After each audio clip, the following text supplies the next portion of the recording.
Pancake एक brand name था makeup material का जो जेमिनी स्टूडियो में लाया जाता था। बहुत सारी एक्ट्रेस ने उसको यूज भी करा था, पर कुछ एक्ट्रेस ने उसको यूज भी नहीं करा था।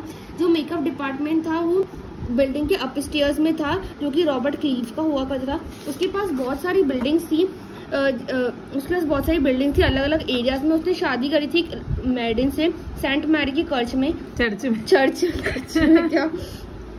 और जो मेकअप रूम था वो एक सैलून की तरह लगता था। वहाँ पर बहुत सारी लाइट्स से हुआ करती थी, मिरर्स थे वहाँ पर, और लोग बागों को वहाँ बहुत परेशानी भी हुआ करती थी।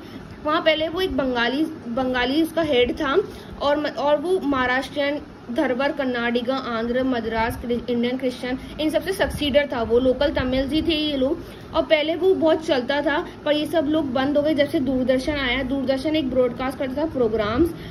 उसके बाद वो लोग मेकअप स्टूडियो में क्या करते थे, एक पैनकेक नाम का बहुत सारे लोगों पे चपोड़ते थे, एक ब्रांड मेकअप था, और वो ट्रक लोड से उसको इतना मंगवाते थे, उन लोगों पे लगाते थे, पोशंस लगाते थे, लोशंस लगाते थे। एक सिंपल साधारण आदमी को वो एक मॉन्स्टर तक बना देते थे। और पहले तो बहुत इंडोर शूटिंग ही हुआ करती थी, आउटडोर शूटिंग तो हुआ नहीं करती थी। और जो गर्ल्स और बॉयज जो अच्छे नहीं थे उन सबको इतना प्रेजेंटेबल बना देते थे मूवी में। वहाँ पर एक हायरार्की चलती थी कि जो सबसे चीफ मेकअप मैन होगा वो चीफ एक्टर्स का मेकअप करेगा, और जो सेकंड हीरो होगा हीरोइन का, जो सीनियर असिस्टेंट होगा वो सेकंड हीरो हीरोइन का मेकअप करेगा, और जो जूनियर होगा वो कॉमेडियन का मेकअप करेगा। वहाँ पर एक ऑफिस बॉय भी था। अभी चौंकाने वाली बात है कि जेमिनी स्टूडियो में एक मेकअप डिपार्टमेंट में ऑफिस बॉय का क्या काम। ऑफिस बॉय क्या करता था, अपना सारा पेंट जो है जाइंट वेसल में मिक्स करके क्राउड प्लेयर्स को चिपका देता था। और उसका आइडिया इसलिए था कि ताकि पोर्स जो है सरफेस पे क्लोज हो जाए। एक ऑफिस बॉय तो नहीं कह सकते क्योंकि वो अर्ली 40s में था अपनी, और वो एक star actor, top screen writer, director, lyrics writer बनना चाहता था, पर वो कुछ नहीं बन सका। वो सिर्फ वहाँ एक ऑफिस बॉय बन के रह गया। एक जो जेमिनी स्टूडियो वो क्यूबिकल शेप में था, वहाँ फ्रेंच विंडोज थी दोनों साइड पे, और जो उसका बॉस था वो कुछ नहीं करता था, अपने डेस्क में बैठ के न्यूज़पेपर फाड़ता रहता था, एक सुबह शाम दिन। और लोग बात सोचते ये तो कुछ कर ही नहीं रहा, तो लोग बात उसके क्यूबिकल रूम में घुस के उसको लेक्चर दिया करते थे, तुम भी तो कुछ करो। जो बॉय है मेकअप डिपार्टमेंट में सोचता था कि मैं भी तो यार अपनी शान बढ़ा लूँ थोड़ी सी, मेरे पास तो इतने टैलेंट है, तो मैं क्यों उनको वेस्ट होने दूँ। तो उसे वो लोग बाग को लेक्चर दिया करता था, और लोग बाग को बुलाता था कि शूटिंग टाइम हो गया, सब आ जाओ। इतना बड़ा मेकअप स्टूडियो चलता है, तो वहाँ पर कभी कभी लड़ाइयाँ भी हो जाती थी। जो पूरा एंगर था वो एक सिंगल पर्सन पे निकल जाता था सबका, वो था कुथो मंगल सुबो। पर वो इन सब चीज़ों को नेग्लेक्ट करता था, वो कभी किसी से गुस्सा नहीं होता था। सुबो को नंबर 2 कहते थे जेमिनी स्टूडियो में। वो मतलब बहुत एनकरेज करता था। उसकी ओपनिंग फिल्म तो भले ही अच्छी नहीं थी, पर वो एक ग्रोन अप बॉय था। उसके मतलब बहुत सारी डिफिकल्ट टाइम्स रहे हैं उसकी करियर में, और उसकी जो फिल्म्स भी वो भी अच्छी नहीं रही क्योंकि उस टाइम पे कोई फिल्म्स नहीं चलती थी। उसकी जो एजुकेशन थी, फॉर्मल एजुकेशन, वो भी अच्छी नहीं रही। वो ब्राह्मण था, तो उसमें हेल्पलेस नेचर था उसका, वो हमेशा हर किसी की मदद करता रहता था। वो मतलब अपने सैड टाइम्स में बहुत चीयरफुल लिखता था। उसकी भले कितनी भी फ्लॉप फिल्में हों, पर वो हमेशा चीयरफुल ही रहता था। उसकी जो लॉयल्टी है वो लोग बाग खुद ही पहचान लेते थे, और उसको बहुत अच्छा आदमी बुलाते थे। भले ही उसको मतलब he was tailor made for films, ये एक फ्रेज है, मतलब ऐसा जेमिनी स्टूडियो में बोला जाता था कि उसके बिना काम करना बहुत अधूरा है। वो हर किसी को कमांड करता रहता है। कोई प्रोड्यूसर का कभी बोलता है कि मुझे इस सीन के बाद कोई सीन याद नहीं आ रहा, जैसे rat fights the tigress under water and kills her but, takes pity on the cubs and tends them lovingly, I don't know how to do the scene. Producer बोलता है कि मुझे सीन के बाद याद नहीं आ रहा कि क्या करें हम। सुबह जो है वो हाथों हाथ आ जाता था 4 तरीके लेके कि सर ये करना चाहिए, सर ये करना चाहिए। फिर प्रोड्यूसर बोलता है कि क्या यार ये आइडिया सक्सेसफुल रहेगा अपने लिए, और दूसरे मिनट सुबह 4 और आइडिया लेके आ जाता है। इसलिए उसके साथ फिल्म मेकिंग बहुत इजी हो जाता था, क्योंकि वो जेमिनी स्टूडियो को डायरेक्शन देता था, डेफिनेशन बताता था जेमिनी स्टूडियो की, और वो सिर्फ सुबह की वजह से होता था। सुबह का एक सेपरेट आइडेंटिटी भी थी। वो एक पोएट था, और वो मतलब एक अच्छे कॉम्प्लेक्स और हायर फॉर्म में पोएट था। उसने पोएट्री इसलिए चुनी थी कि ताकि वो लोगों तक पहुंच सके, क्योंकि जो उसकी सक्सेसफुल फिल्म्स में और जो इसकी लिटरली अचीवमेंट है सब छुपा दी थी। वो इतना सक्सेस हो चुका था फिल्म्स में ही। वो मतलब उसने बहुत सारी स्टोरी पोएम्स भी लिखी है, फोक्स भी लिखे हैं, डिक्शन भी लिखी है। थिलाना मोहना बाला नोवेल थी जो उसने लिखी है, उसमें इसने पूरा मूड याद दिला दिया। मूड और मायना जो था देवादासिस का वो याद दिला देता था अर्ली 20th सेंचुरी में। बहुत ही अच्छा एक्टर था। उसको कभी भी लीड रोल्स तो नहीं मिले, पर जब भी उसको साइड रोल जो मिला है ना, उसने हमेशा बहुत ही अच्छा परफॉर्म करा है, मेन प्लेयर्स की तरह ही परफॉर्म करा है। उसको बहुत सारे लोग उसकी प्यार के लिए जानते थे, और उसका घर था वहाँ पर बहुत सारे लोग रुक जाते थे जब कोई भी शो करने आता था। वो बहुत सारे लोगों को खाना खिलाता था, बहुत सपोर्टिंग नेचर था उसका, एक बहुत ही चैरिटेबल इम्प्रोविडेंट मैन था वो, पर उसके फिर भी दुश्मन थे। अब क्यों लगता है उसको क्यों दुश्मन हुए? ताकि क्योंकि वो बॉस की चमचागिरी करता हो, क्योंकि वो उसका नेचर ऐसा हो, क्या पता। अब देखते हैं उसका नेचर कैसा था। You saw Subbu with always with the boss but in the attendance role। हम लोगों को लगता है कि हम सुबू को बस एक अटेंडेंस रोल में देखते थे बॉस के साथ। उसका एक स्टोरी डिपार्टमेंट था जहाँ पर एक लॉयर हुआ करता था और एक असेंबली जो राइटर्स और पोइट्स के हो। अब अपन लॉयर्स को लीगल एडवाइसर तो बोलते हैं, पर यहाँ पर लॉयर का कोई लीगल एडवाइसर तो करा नहीं। यहाँ पर एक टैलेंटेड एक्ट्रेस थी जो अपना शूट शो कर रही थी और उसको लॉयर ने भगा दिया था। क्या हुआ था, एक बार उसकी प्रोड्यूसर से लड़ाई हो गई थी और जो लॉयर था उसने अपना कैमरा जो है उसकी तरफ कर दिया था, रिकॉर्डिंग इक्विपमेंट। तो एक्ट्रेस ने फिर लॉयर ने बोला उसे, एक्ट्रेस तुम रुको 1 मिनट रुको। तो जैसे ही उसने लॉयर ने उसको अपनी रिकॉर्डिंग दिखाई तो एक्ट्रेस बहुत शर्मिंदा हो गई थी और बहुत चुपचाप हो गई थी। तो क्योंकि वो एक गर्ल थी कंट्री साइड से, तो उसको इतना सब कुछ पता नहीं था, छोटी लड़की थी वो, कि कैसे इन सब चीज़ों को हैंडल करा जाए। तो वो चुपचाप हो गई थी और उसको इतना डर बैठ गया था उस दिन से, उसने एक्टिंग ही छोड़ दी थी अपनी वो। और इसलिए लॉयर को यहाँ पर लीगल एडवाइसर नहीं इलीगल एडवाइसर कहा गया है। भले ही वो स्टोरी डिपार्टमेंट का एक मेंबर हो, पर उसने एक एक्ट्रेस की जॉब छोड़ दी थी। वहाँ पर सब लोग खादी धोती पहनते थे जो बहुत ही ओवरसाइज हुआ करती थी, और एक टेलर्ड वाइट खादी शर्ट पहनते थे। पर जो ये लॉयर है ये एक पैंट टाई और कोट पहनता था, जो कि एक पोस्टमैन की तरह लगता था जो मेल डिलीवर करने आते हैं अपने यहाँ। भले ही उसका नेचर वो बहुत अकेला ऐसा महसूस करता था कि कहाँ मैं यहाँ फंस गया, पर वो एक न्यूट्रल था, वो कभी भी किसी के बीच में नहीं बोलता था। वो दोनों हमेशा गांधीट्स और खादीट्स दोनों के में ही रहता था। लोग बॉस के क्लोज भी थे, मतलब बहुत अच्छा करते थे बॉस के साथ, तो वो लोग भी प्रोड्यूस कर देते थे फिल्म। और वहाँ वो क्या करते थे, कुछ भी नहीं, एक पैनकेक चपोड़ देते थे ताकि वो सब मेकअप वाले बहुत अच्छे लिखे। तो एक दिन क्या करा, बॉस ने स्टोरी डिपार्टमेंट ही क्लोज कर दिया। और ये ह्यूमन हिस्ट्री में ऐसा दिन होगा जो एक लॉयर की वजह से स्टोरी डिपार्टमेंट क्लोज हो गया, क्योंकि उसने अपनी जॉब खो दी थी और सारे पोएट्स घर पे चल गए थे। अब जेमिनी स्टूडियो बहुत सारे पोएट्स का फेवरेट जगह थी, जैसे एस.डी.एस. योग्यार, सांगो सुब्रमण्यम, कृष्णा शास्त्री, हरिंद्र नाथ चट्टोपाध्याय। वहाँ पर क्योंकि वहाँ पर एक अच्छा मेस भी हुआ करता था जो एक अच्छी कॉफ़ी पिलाता था सुबह और शाम, मतलब रात और दिन दोनों टाइम। और वहाँ पर पहले के पुराने जमाने में कांग्रेस का रूल था, तो वो लोग क्या करते थे, कॉफ़ी के साथ थोड़ी गपशप भी कर रहे थे ताकि उनका एंटरटेनमेंट हो सके।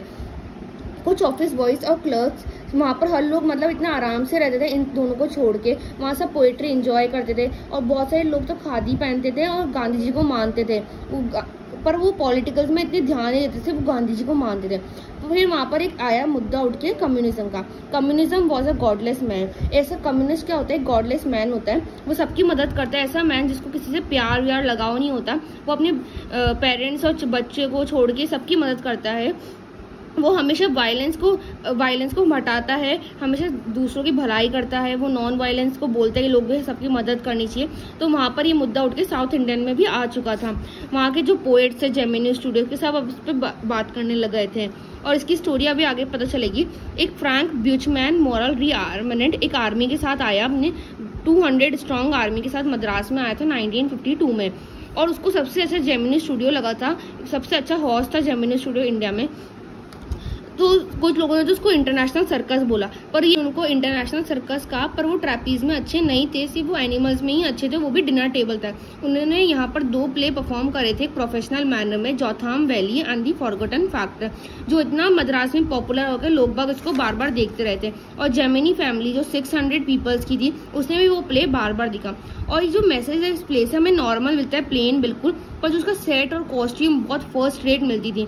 और जो मद्रास और तमिल ड्रामा कम्युनिटी थे वो इतने इम्प्रेस्ड हुए थे, तो लोग बाग उसके सीन को ही बार बार रिपीट करते रहते थे। तो उसमें सनराइज और सनसेट का जो सीन था वो जोथाम वैली में, वो लोग बाग उसको रिपीट करते थे। वो क्या करते थे, एक वाइट बैकग्राउंड ले लेते थे, वो खाली स्टेज ले लेते थे, कर्टन ले लेते थे, और वहाँ पर ट्यून प्ले करते थे फ्लूट के साथ साथ। ये लोग सब ऐसा ही करते थे और कुछ सालों तक लोग बागों ने ऐसा ही करा। और कुछ लोगों ने तो एमआरए लर्न कर लेते, इसका मतलब होता है काउंटर मूवमेंट इंटरनेशनल कम्युनिज्म का। उनको लगा कि ताकि हम ये लर्न कर लेते, ताकि हम जो बिग बॉसेस थे मद्रास के, मिस्टर वासन को हाथों में चला सके। पर वहाँ के जो बिग बॉसेस थे और मिस्टर वासन, तो उनको इससे कुछ भी फर्क नहीं पड़ता था, तुम एमआरए लर्न करो चाहे एमआरए नहीं लर्न करो, उनको तो सिर्फ अपने मर्जी के ही मालिक थे। द स्टाफ जो था जेमिनी स्टूडियो का, वो हमेशा हर लोगों को अच्छा ही मतलब होस्ट करता था। वो बहुत सारे लोग वहाँ पर आए, साइज में, ह्यूज में, इतने हजारों लोग वहाँ पर आते थे, वहाँ क्राउड प्ले करते थे। पर वो लोग क्या करते थे, वहाँ पर थिक लेयर ऑफ मेकअप चपोड़ देता था ऑफिस बॉय मेकअप डिपार्टमेंट में। अब कुछ टाइम बाद एक वापस टेलीफोन की घंटी बची मद्रास, बिग बॉस मद्रास के पास, और वहाँ पर कोई जेमिनी स्टूडियो में कोई आ रहा था, तो हाथों हाथ उन्होंने शूटिंग स्टेज को खाली कर दिया, क्योंकि वहाँ एक विजिटर आ रहा था। अब वो कौन था, एक पोएट था इंग्लैंड से। और कुछ लोग तो क्या है, इंग्लैंड के पोएट को सिर्फ वर्ड्सवर्थ या टेनिसन को ही जानते थे, और जो कुछ और पढ़े लिखे हों, अच्छे लोग हों, वो कीट्स, शैली और बायरन को जानते थे, और एक दो ही सिर्फ इलियट को जानते थे। तो वो लोग सोच रहे हैं कौन सा पोएट आ रहा है जेमिनी स्टूडियो में, कि ये पोएट तो हो नहीं सकता, ये एडिटर है। तो जो इसलिए बॉस ने उसके लिए एक बड़ा सा रिसेप्शन ऑर्गेनाइज करा। और जो क्योंकि वो जो वासन था वो भी एक एडिटर था तमिल में, जो एक वीकली एडिटर लिखता था, आनंदा विकातन। उसकी जो एडिटर है वो ब्रिटिश पब्लिकेशन तो जाने नहीं चाहते थे मद्रास में, पर वो जेमिनी स्टूडियो में बहुत अच्छा एडिटर था। क्योंकि जो द हिंदू थे वो मतलब इनिशिएटिव ले रहे थे कि एक पोएट है जो एडिटर लिखता है डेली, क्योंकि वो मैनचेस्टर गार्डियन से है या लंदन टाइम्स से है, तो लोग बाग उसके आगे बढ़ा रहे थे उसको। हेलो डेली का एडिटर था। That was all that even the most well informed among us new. और यही उन लोगों को बारे में पता था। अब क्या हुआ, 4 बज गए थे दिन के, एक लंबा चौड़ा आदमी इंग्लिश मैन आया, बहुत सीरियस था, और वो हम लोग उसको बिल्कुल भी नहीं जानते थे। वहाँ पर जो हमारी शूटिंग स्टेज के जो पेडिस्टल फैंस थे, मतलब जो पंखे थे, वो भी काम नहीं कर रहे थे। अब क्या करा, उस इतनी गर्मी में बॉस ने एक लंबी सी स्पीच दी। हम लोगों को कम ही पता था उसके बारे में, वो भी उस एडिटर के बारे में कम ही पता था, पर वो जो स्पीच थी वो जनरल टर्म्स में थी, पर उसमें कोई टर्म्स फ्रीडम और डेमोक्रेसी के थे। अब पोएट की बारी आई बोलने की, वो हम लोगों को एड्रेस कर ही नहीं पाया। वो खुद इतना शौक था, जैसे वो कुछ बोलता था, हम बिल्कुल चुपचाप बैठे थे, क्योंकि हम लोगों को तो कुछ पता ही नहीं था, हमें इंग्लिश इतनी कम आती थी, तो हम कुछ समझ ही नहीं पाते थे। 1 घंटा जैसे ही बीता तो पोएट हमें छोड़ के भाग गया, और वो हम लोग भी सोच रहे ये क्या यहाँ करने आया। इंग्लिश पोएट एक ऐसी फिल्म स्टूडियो में आया जो तमिल फिल्म बताता है, सिंपल सोबर सी। हम लोग तो उसको अफोर्ड भी नहीं कर पाएंगे, हमें तो सिर्फ खेती बाड़ी का याद है, हमें इंग्लिश पोएट्री से क्या काम। वो पोएट खुद भी इतना बैफिल्ड था, इतना चौंक गया था कि यार मैं यहाँ पर क्या करने आ गया, मैं तो इनसे बातें करने आया था, पर ये तो कुछ मेरा रिस्पॉन्स ही नहीं दे रही। और उसका जो विजिट है वो एक मिस्ट्री ही रह गया। The great prose writers of the world may not admit that, but my conviction grows stronger day after day that prose writer is not and cannot be true pursuit of a genius. इसका मतलब ये है कि pros writers भले ही ना माने दुनिया के कि, पर मैं ये मानता हूँ कि मेरा जो कन्विक्शन है वो एक जो प्रोज राइटर है वो एक जीनियस ही लिख सकता है उसको। उसमें एक पेशेंस चाहिए, परसिस्टेंट चाहिए और प्रिजर्विंग द चाहिए। मतलब एक हमें शांति से लिखनी होती कोई भी प्रोज राइटर, और वहाँ पर बहुत सारे रिजेक्शन भी होते हैं, पर इन रिजेक्शन का मतलब ये नहीं होता कि एक जगह बैठ जाओ। मैं रोजाना एक कॉपी जो है वो भेजता था लॉन्ग प्रोज की एडिटर को, ताकि वो मेरा चूज कर सके एडिटर। मैं खुद लिखता था। और जो द हिंदू है उसने एक अनाउंसमेंट करी थी, एक सिग्निफिकेंट कॉर्नर में हल्की सी अनाउंसमेंट करी थी, और वो पेज इतना इंपॉर्टेंट भी नहीं था। वहाँ पर लिखा हुआ था एक कॉन्टेस्ट ऑर्गेनाइज हो रहा है, स्टोरी कॉन्टेस्ट, जो ब्रिटिश ऑर्गेनाइज करी है, उसका नाम था the Encounter. Of course the Encounter wasn't a known community among the Gemini literati. और वहाँ पर जो जेमिनी स्टूडियो वाले लोग थे वो तो द एनकाउंटर को जानते भी नहीं थे, पर मुझे एक आइडिया आया था इस पीरियोडिकल में लिखने के लिए। मैंने खुद एक इतनी बड़ी पोस्टेज इंग्लैंड को भेजी थी, और उसमें उस टाइम पे ब्रिटिश काउंसिल लाइब्रेरी में एंट्रेंस में ना तो कोई साइन बोर्ड से ना कोई नोटिस था, एक छुपे हुए एरिया में हुआ करती थी, और वहाँ पर बहुत सारी द एनकाउंटर कॉपीज पड़ी थी जो इतनी फ्रेश थी कि लोग बागों ने उसको टच भी नहीं करी। और जैसे ही मैंने उस एडिटर में नाम पहुंचा, मेरे दिल में घंटी बजी कि यार ये एडिटर तो हमारे जेमिनी स्टूडियो में आया था, और ये तो मेरा भाई हुआ, कोई रिश्तेदार ही हुआ। तो जैसे उसने एनवेलप को खोला, उसमें एड्रेस देखा, तो सच में वो उसको लगा था यार ये तो कोई गाना ही, उसने भी कुछ गाना गाया होगा जैसे हम गाना गा रहे हैं। तो उस एडिटर का क्या नाम था, Stephen Spender. Stephen, that was his name. और वो भी चौंक गया कि स्टीफन इसका नाम है। और कुछ सालों बाद जब जेमिनी स्टूडियो मैंने छोड़ दिया था, मेरे पास इतना पैसा भी नहीं था, तो मैं उसकी अटेंशन लेना चाहता था, मैं उसके साथ बात करना चाहता था। तो क्या हुआ, मैं एक बार फुटपाथ से गुजर रहा था मद्रास के माउंट रोड पोस्ट ऑफिस के पास से। वहाँ पर बहुत सारी बुक्स पड़ी हुई थी जो सिर्फ 50 पैसा की थी।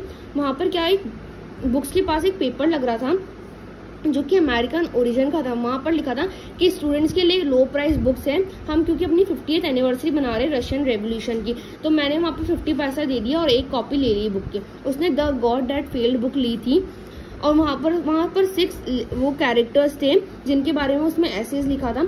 Andriy Gide, Richard Wright, Ignazio Silone, Arthur Koestler, Louis Fischer and Stephen Spender. वापस उसने बोला स्टीफन सेंडर, और वो फिर चौंक गया कि स्टीफन सेंडर जो हमारे पोएट जेमिनी स्टूडियोज में आया था। In the moment that I felt a dark chamber of my mind lit up by hazy illumination. और उसको लगा था यार स्टीफन सेंडर इतना अच्छा पोएट हमारे इसमें आया और हमने उसको रीड भी नहीं करा। The reaction to Stephen Spender Gemini studio was no longer a mystery. अब स्टीफन सेंडर के बारे में पता चल गया था कि वो क्यों आया था जेमिनी स्टूडियो। भले ही वो बॉस के लिए जेमिनी स्टूडियो में आया था, पर मेरे लिए वो कुछ बॉस के लिए भले ही वो कुछ काम का नहीं था, वो मेरे लिए बहुत काम का था, क्योंकि वो एक पोएट था, एक एडिटर भी था। Very good.